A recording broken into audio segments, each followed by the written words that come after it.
Korea Selatan akan menjadi negara yang duluan punah dari peradaban manusia di tahun 2750.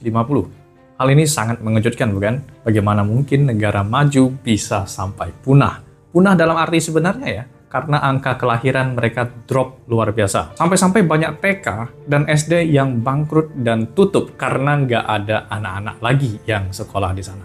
Loh, bukannya negara drakor yang sangat romantis? Opa-opanya ganteng dan gadis-gadisnya cantik. Lalu mengapa bisa sampai begitu?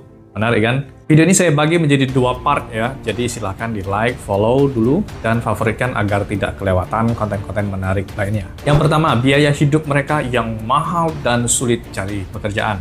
Ngomong tentang Korsel, kalian pasti mikir tentang Samsung. Wah, kan lapangan pekerjaannya di sana banyak. Ada LG, Samsung, Kia, dan lain-lain.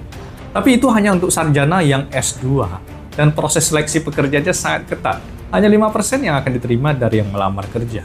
Jadi, 90% mereka hanya bisa menjadi bekerja sebagai buruh pabrik yang kasar atau ojek online. Anak-anak muda Korsel itu semakin malas bekerja karena terbuai oleh teknologi, kehidupan game, dan kehidupan yang serba mudah.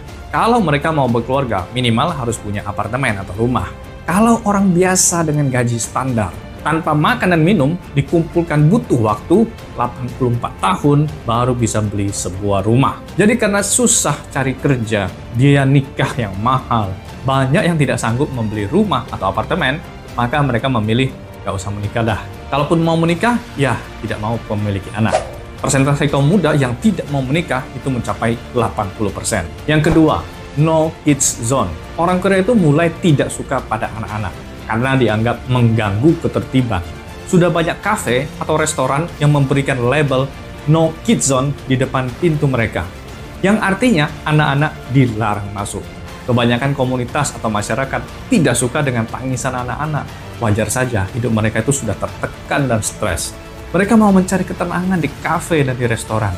Jadinya, kalau ke kafe mencari ketenangan, dengar suara anak-anak nangis, bocah-bocah lari sana lari sini. Ini jelas merusak suasana hati mereka.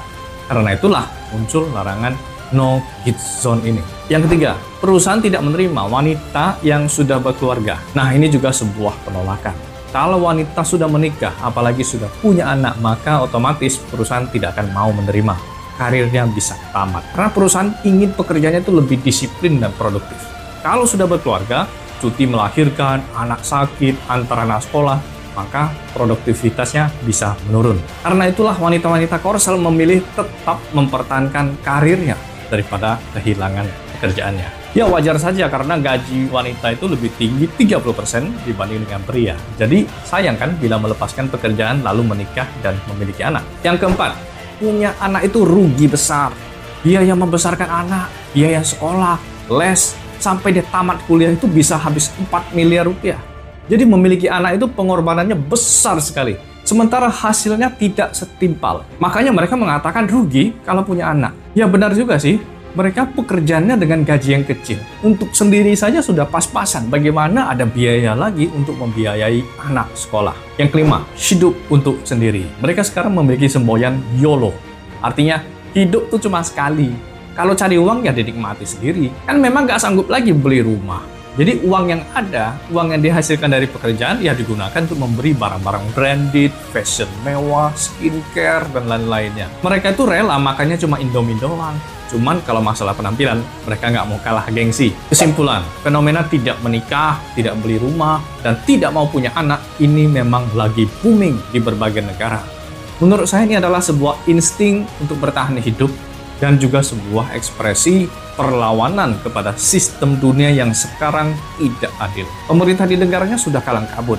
Kalau tidak diselesaikan, maka di tahun 2050 jumlah penduduknya akan berkurang separuh dan akan berkurang separuh lagi di generasi selanjutnya. Jadi bagaimana menurut kalian? Silahkan komen di bawah ya. Kita akan bersambung di part 2.